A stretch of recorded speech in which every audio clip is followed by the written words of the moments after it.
You are a genius. And I know some will say, oh, that's a bunch of garbly-gook and that's a bunch of rah-rah inspirational stuff and I don't need that. Give me the details or let's get real here. But the real thing is that is a true principle. You are a genius. Designed, created, given special gifts, talents, skills, abilities, and even weaknesses that produce your life's journey and produces or enables you to produce only what you can, that nobody else can. This is a key foundational piece to understand, to realize. We cannot move forward. You can't do more or add more. It's just like the phases of learning. This is the core of being able to enact change or to become great or to really live your fullest potential, is to realize and recognize, to humbly admit that you are a genius. You have something to offer this world that only you can offer. And if you don't, the world is lesser because of that. I love this picture behind me. George Washington crossing the Delaware. What if he didn't rise to the call? What if he didn't answer what he was created for? See, there's a big domino effect when we don't strive. Now, again, he wasn't perfect. He had faults and mistakes, and there were problems and issues we all go through. We're human, and it's complex. It's both good and bad. There's a lot of gray in human nature. And we just strive to do our best to develop that genius inside of us, to utilize our gifts and talents to serve those around us, and to give grace when we fall short and when others fall short. But to realize, to truly actually believe and know that you are a genius. Without that, again, we can't move forward. You can't add the roof before you do the foundational piece. You can try, but that usually leads to dissatisfaction. That usually leads to burnout. That usually leads to midlife crises or early life crises or late life crises when we're not resonating, connecting with what we were created for, with what we're best at. We literally can be the best in the world at something, at us, at what we were created to do, the service we get to render to those around us. And everybody, that's the brilliant part of this, is that everybody is that genius. We're also floundering idiots, like I said. That was one of the better mentoring moments I've had, sitting down with my mentors and saying, struggling, going, and he says, the thing you got to realize is there's two halves of people. One, we're geniuses. Every individual you have is a genius and is special and unique. And the other half, we're floundering idiots. We do some dumb stuff. We make mistakes. We fall short. We have issues. We have problems. And yet we're both. And if we just keep trying to do our best, that good way outruns and way outweighs the bad. And we get to diminish and decrease our flounderingness through life. But it's a lifelong process. So I'm going to pull a lot from this book, A Thomas Jefferson Education for Teens, and I love the subtitle, and Every Adult Who Wants to Change the World. I do this a lot with youth, and with any adults that I mentor or tutor individually. This is always our first step that we do, because we have to realize and recognize who we are and where we're going. Because if we don't have a point B, if we don't have a goal, if we don't have a direction that we're headed, or some definition, some purpose, some meaning to everything we're doing, it just doesn't really come together. You don't have as much drive. You don't really care as much about what you do and the others around you. You might kind of go through life, day-to-day life, and just be okay and do well and be generally good. But again, that leads to so much dissatisfaction, so much pain, and so much, again, the wondering about self-value and self-worth, and not really caring about what goes on in the world around you. This road ends in your midlife crisis, where you try to fill in the gap by doing some external thing or trying something crazy. When you don't have that meaning, that purpose, when you don't realize that you're actually a genius doing amazing things right now, Without that realization, without that belief, it turns into dissatisfaction, turns into unhappiness. A Gallup poll, a study, found that only 20% of people are satisfied with their careers, with their work, with what they do for their living every single day for years and years and years. Talk about dissatisfaction. Talk about a life without meaning. Only 20% like their career, their job, what they're doing day in and day out, which means 80% live in dissatisfaction. Live like as if they don't have meaning or don't have value. They're just doing the work to do the work. Because you have to put food on the table, you have to pay the bills, keep a roof over your head, or whatever the case may be. And the problem is that really hurts our success. It really hurts our career, and it really hurts our souls. Our geniuses are screaming to be let loose, to change and enact and perform service that it was created to do in this world. And when we don't let it, when we don't strive for that, again, you fall into dissatisfaction, you fall into that pain, and you fall into the midlife crisis path. So, mission should always come before career. And that can be kind of a strange thing and a hard thing, especially as an adult when you have a lot of responsibilities and family to care for, or other responsibilities that you have on your shoulders. But the thing is, you have to realize, you look through history, you look through those who have the most happiness, who have the most success. Success is not just defined by your dollar amount in your bank. Success and happiness are almost always tied to a sense of meaning, to purpose, to service rendered. When you do valuable, quality work, that's where that value is found, and that's where it originates, that's where it comes from. And so when you put mission first, almost inevitably you'll have successful career. Now again, that doesn't mean you'll all be billionaires or millionaires, but it does mean that things tend to be provided for.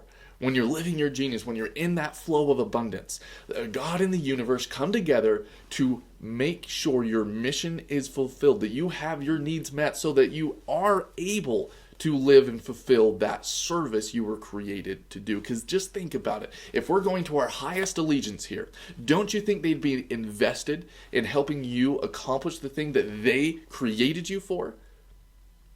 Which sometimes means you have to go through the refiner's fire. Sometimes that means you have to go through some scrapes and pains to become and to be reminded and realize who you are, who you really are, what you were created for, what you're able to accomplish. And don't be afraid of that. Don't shy away from that essence of us. And remember, we're the mixture of the floundering idiot and also that genius. Mission should come before career. Career should be in support of that mission, of what God, of what the universe, of what everything conspired to come together to put you right here, right now. So let's do a quick little workshop. Go through a little process to help understand at least the first steps. Again, there's a lot of different ways that you can come to this realization of what your mission is, but I just want to go through. I love the workshop here, or you can find another process, this workshop, in 19 apps, which is a great, fantastic little section there on mission. The phases of learning has awesome section, a whole chapter on mission phase, on what that looks like, what it feels like. You get into biographies, you get into the stories, literature, sci-fi, fantasy, science fiction, non-science fiction. They're all about genius and mission. These great hero stories, the underdog stories, get into any great sports story. John Wooden is a phenomenal example of this, and I'm going to use him to jump into the different types of missions listed here in this workshop that we're going to go through. Because John Wooden is one of the most famous sports coaches. He did basketball, but he was one of the most famous sports coaches of all time.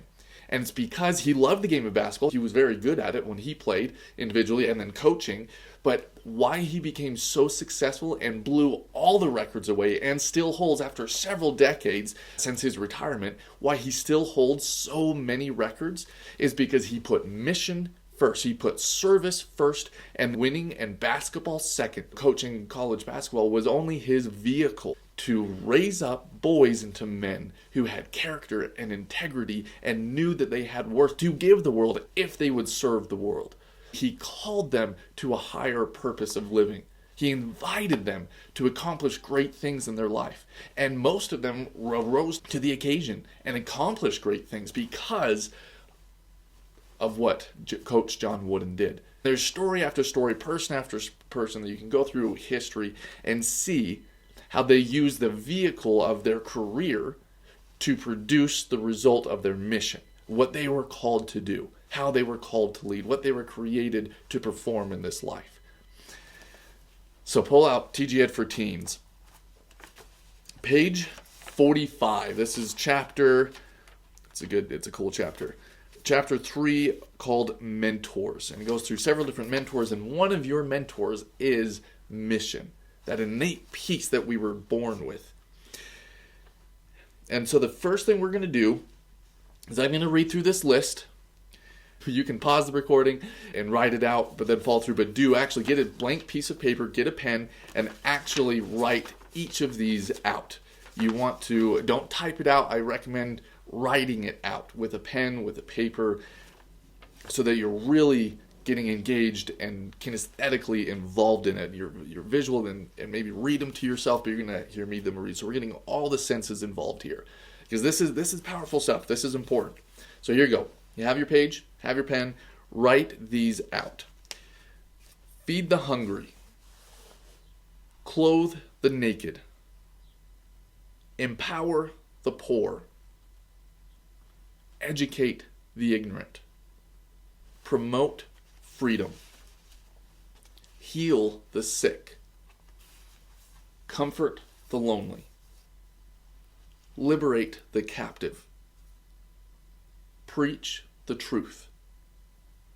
Produce wealth. Heal families. Increase beauty. Or other. You fill in the blank. If there's not one here listed that you feel like is important and should be on this list, then go ahead and add it. This is by no means a definitive list, but this does encompass a lot of different things. And if some of these resonate with you, then again, each individual defines what they pick very differently. So a lot of people might pick heal the sick, but that might look very different from person to person. Sometimes it's mental sickness, sometimes it's physical sickness. Increased beauty is another good example. It is believing in our inner beauty, realizing or developing our physical beauty. One gentleman, a good friend, said he wants to increase beauty through music. He loves singing and guitar and just in all sorts of different instruments, and he's very invested and he wants to help spread beauty through music. He wants to heal families through music, through increasing beauty. I love it. So there's a lot of different ways these can be defined, and there's no right answer except for the answer that you give. That one is the right answer because it's yours, it's you. We're defining you here, not somebody else. Don't worry about them. Focus on you with this. So now that you have this list here, maybe it actually might help. I'll have it posted below in text here for the convention. You can pause the video and write it out. I love this mentoring that Oliver and Shannon share here in this. I've gone through this process with Oliver and discussed this with him several times. The key thing to understand is that it's feed the hungry. You have some action, a verb connected to a group of people or a situation. So again, you're clothing the naked. Who is your audience? So you're doing something to an audience. So what is your action? What is your service? And to whom are you performing it? Because it could be clothe the poor. That might be the way that it resonates with you, that it rings to you. Anyway, so as you're filling other, look for some service, some action that you're doing, and who is your audience? Who needs to receive it? Okay, so your first action to do here is to underline every single one of these that you feel is important, that you feel like resonates with you, that you feel like is exciting and that you would enjoy doing. And you probably won't underline all of them. I've rarely done this with people who have underlined all of them. And the thing is, those who usually underline all of them, it's because you look at that and say, well, who would not want to feed the hungry, right? Or let's jump to the other page, who would not want to heal families? How do you not underline all of these, right? So recognize that that they're all worthy causes, that they're all important, but you were created to perform really one thing, to focus. You can't possibly become an expert in every single one of these categories. See, Mother Teresa is known for one thing, changing the world in one area. George Washington is famous. He's known for this focus, for this one general area. Thomas Jefferson had his focus, his one. Again, they dabbled and did a lot of different things, but their one piece, the thing that they were created to do, the thing that they were true, deep, powerful experts in, what they were created to do was their mission focus. So not to say that you can't do other things, but it's okay to eliminate some things, because for me, Feed the Hungry isn't one of those big focuses, but I do know people personally where that is, and I love partnering with them and going and serving with them, or funding things that they're doing. And I go from time to time, and I will do service or an activity there, but my focus, my main day-to-day energy and time is invested in a different category. And so everybody, or all the problems, all the issues are covered by everybody. Because everybody has a genius, everybody has a mission that solves all these problems. So it's not that I have to be the one who fixes everything, but I get to be the one with my unique skill set, with my unique calling in life, to do my thing, and to lock arms and to combine with other partners or other people living their missions who will fill in the gaps and cover the other things. This book is opened with one of my most favorite inspirational quotes. Let me read it to you. It is said that when God wants to change the world, he sends a baby, perfectly timed to grow, learn, prepare, and then take action at the right moment. It goes on. It's a really good quote. I'm just going to read that first little paragraph. So when there needs to be a change in a particular way, God, the universe conspire together. They come and they send a baby to solve that problem. What is that problem for you? Again, you're not going to be able to do everything, but if you could change the world in one way, fix just one thing, what one thing would you do? Again, side question, fun question to ask, but sorry, that was a little rabbit hole. Couldn't help myself, I got excited. So you're just going to underline whichever ones resonate with you. And hopefully you've already done that as I've been talking. I'm trying to give you time. If you need to, go ahead, pause the video, do it, underline any of them. I usually underline about 6 of them. I just did this for the youth conference this year. So you can go and watch me do the actual, I did it out on a little whiteboard and I filled this out. So you can go through that process and how I do that with the youth. But we're doing the same steps. I mean, the process, these steps that I'm going through are going to be exactly the same that I took the youth through. But the approach and the mindset is a little bit different doing it as an adult than doing it as a youth. So you have yours underlined. Again, I underlined about 6 of them. About 6 of these 12 listed. The next thing you're going to do, step number 2. Actually, technically, let's say this is step number 3, because step number 1 really is realize that you're a genius, that you have a mission, a service to perform, that you were created for this service. It's not that you go and define it, but you discover and uncover it. You realize and then commit to a lifelong pursuit of trying to figure out and understand really what that means for me now. Because it changes, doesn't it? When you have kids, your mission kind of shifts and adjusts. If you start a business, your mission kind of shifts and adjusts. If you do a career or you go to school for XYZ, you have this experience or this traumatic experience, our life changes and shifts, and we don't exactly know exactly what the end point is. But there's a creator who does, who is guiding us through all these strange intricacies. So it feels like we're all over the place. Sometimes we get blindsided or get thrown these curveballs where we think our mission was this, and then he shuts us down and says, no, you need to do this now. And those are hard moments. Those are painful moments where we have to let go of that control and take this different path or this different direction that we had no idea, but then it turns out down the road that it is far better. And we're able to serve and accomplish way more because of that. And that we would not have been able to do if we would have held on to that older thing. And the universe and God, this grand designer, really knows what they're doing. If we tie to that highest allegiance, it might feel like we're going all over the place, but it really is a pretty straight line, getting exactly to where we need to be. It's powerful. Step number 3 is to go and interview a couple of people. Interview your parents if you still can. Ask them, what is your mom, and write this out. You have your page, so you're going to go through and you're going to write out their answers. Mom, what is your life's focus? What do you think God created you to do? Dad, what is your life's focus? What did God create you to do? And then go to your grandparents if you can. Go to your spouse. Talk to your spouse. Say, what is your life's purpose? And then for each of these people, ask them, what do you think my life's purpose is? What do you think God created me to do? And then you can go and ask your children. If you have kids already, go ask your kids and say, what do you think God created you to do? What is your life's focus? And what do you think He created me to do? What's my life focus? And go get a bunch of their insights and their inspiration and their perspective. And then you can have a list of, if there's other trusted friends or mentors that you have, you can go and ask a few other people as well, just to get that perspective. Because each of these people, especially in family, especially parents, have a special stewardship, have a special perspective and insight. The parents, and then if you're married with a spouse, they have a special stewardship and insight that they can be blessed with or inspired with, insights into who you are. And that can be very helpful. Once you've done that, go ahead and pause this and go do this. Take a day or two. If you don't get through this video all right now, then that's great. Take the process, take the time to discover who you are. So that's step number 3. Step number 4, what you're going to do is come back to this list.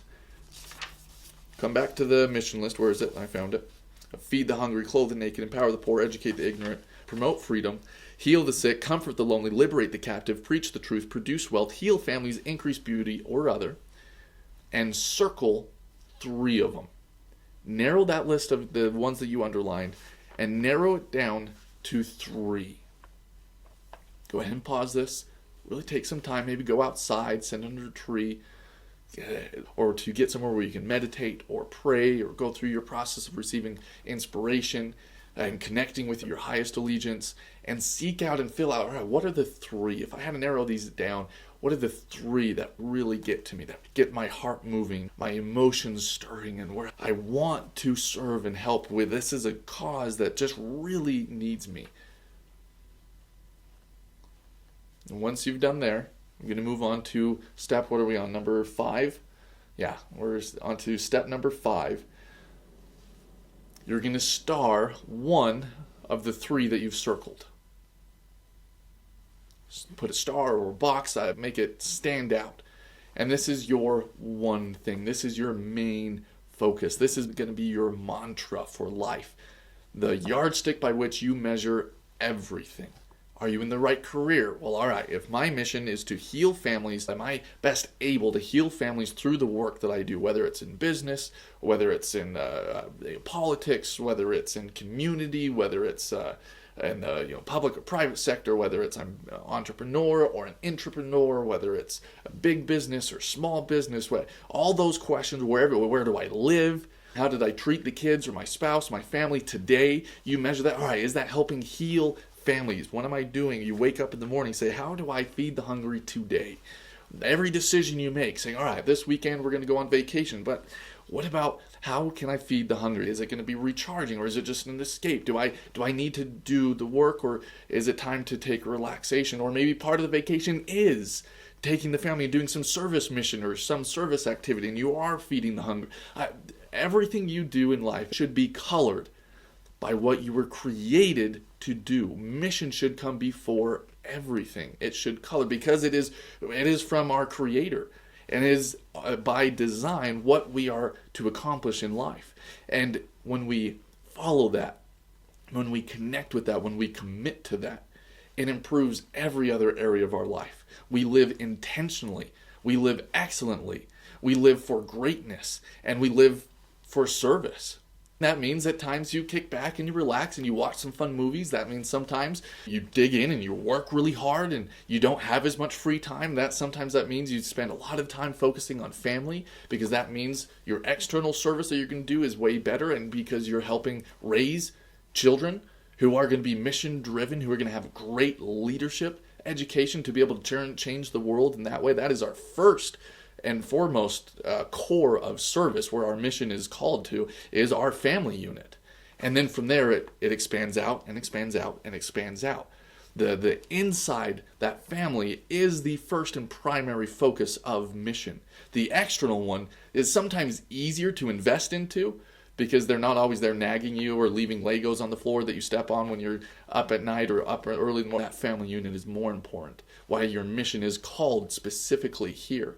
See, if you make a huge impact worldwide, but your family's in shambles, then you've missed the point of mission. Because raising a powerful, strong, healthy family really does produce more world-lasting effects. It improves the world more by doing that rather than all the external stuff. Now, increase your circle of influence so that you can really fulfill and perform your mission the way that you were created to do.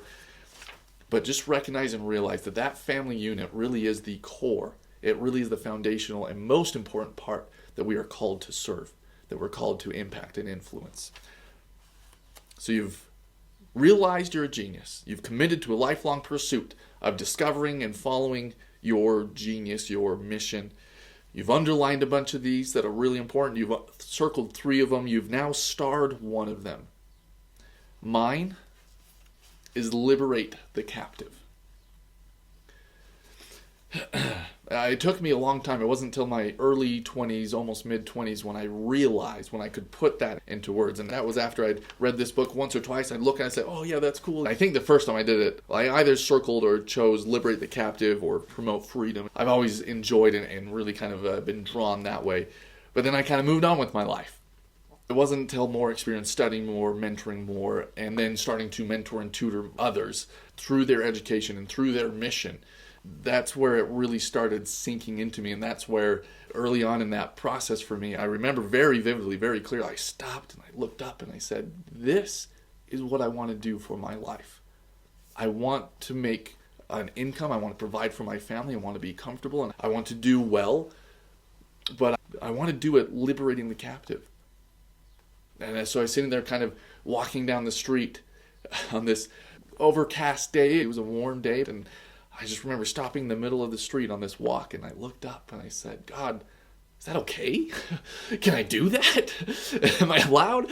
I just had this resolution of finally just all this weight off my shoulder of, I'm trying to work for money so I can get the money thing out of the way so I can move on and do something important and do, invest my life into where I want to. But, I have to, just got married and I have to take care of my wife and figure out money for education and figure out, kids are going to be coming. And so, all this weight of providing and doing work and career and people asking, what are you going to do for your life? And also I said, God, this is what I want to do.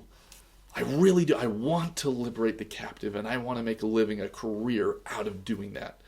And I just felt this resolution, this strength.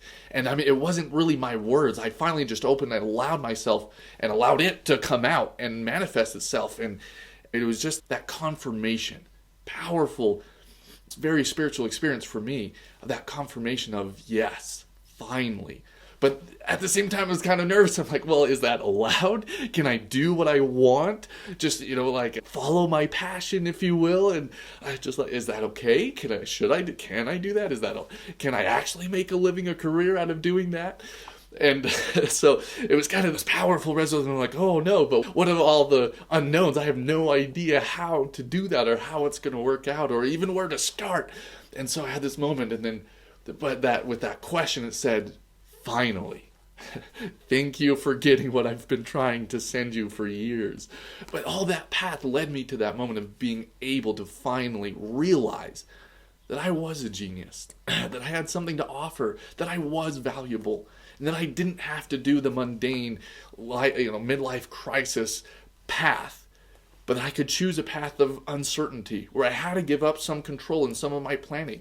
And I'll tell you what, the last decade of doing that has been absolutely phenomenal, has been world shifting, and has made all the difference in my personal life, in the life of me and my spouse and my kids, my family, those who I get to serve and work with in business. It has made all the difference. Sometimes it's really hard. I'm not going to lie, you guys. Sometimes it's really hard, and we don't know how you're going to eat.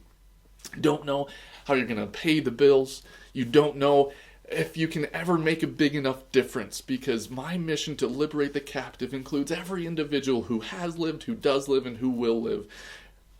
And it's a big deal. There's a lot of pain and suffering, and there's a lot of joy and success.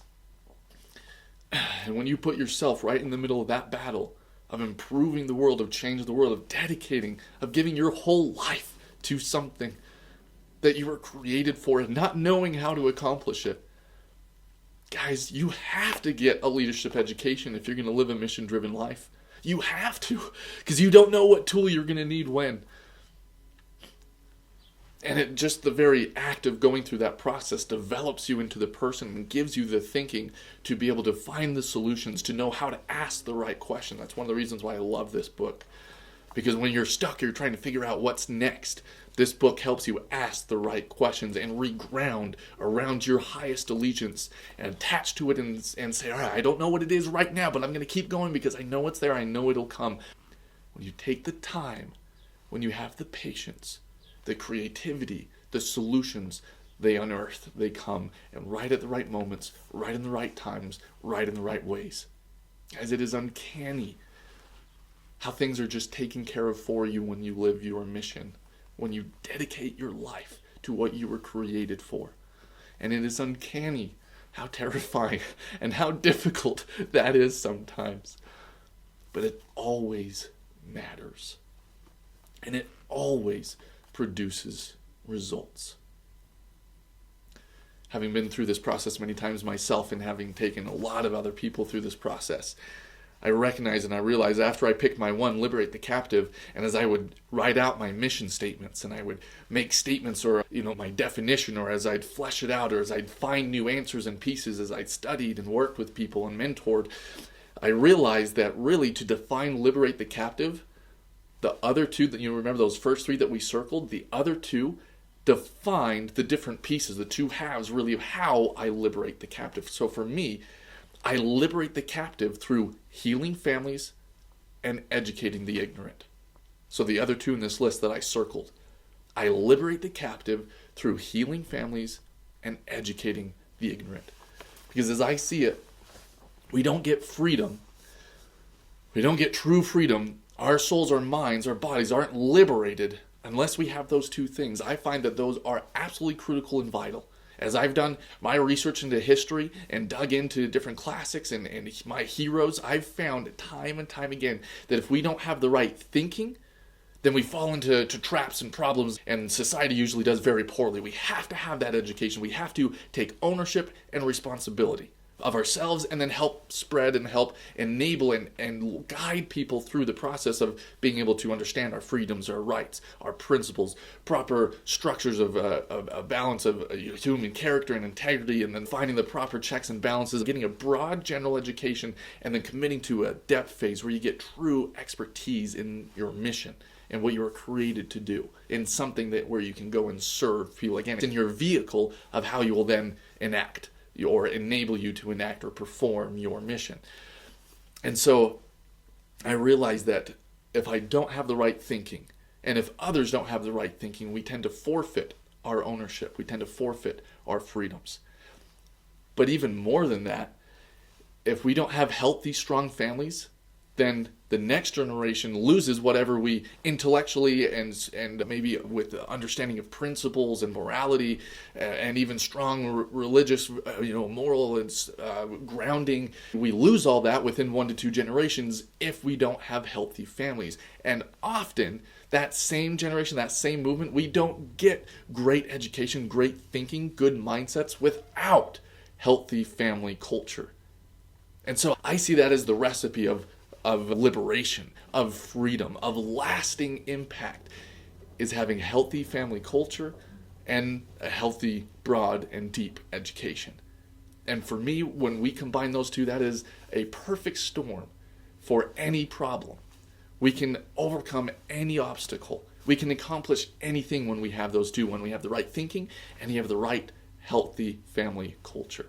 And so I realized as I was going through this, again, many times with other people, that as you circle those three, the one you start is often defined, and the other two that you circle are often parts of that big focus. Because mine isn't just to heal families, and it's not to educate the ignorant. It really is to liberate the captive. My mission, what I was created to do, really is to liberate the captive. And I have my definition of what that means, of the result I'm getting, I'm aiming for, that I was called to get to achieve. And the pathway to help me get to that end goal is through these two venues.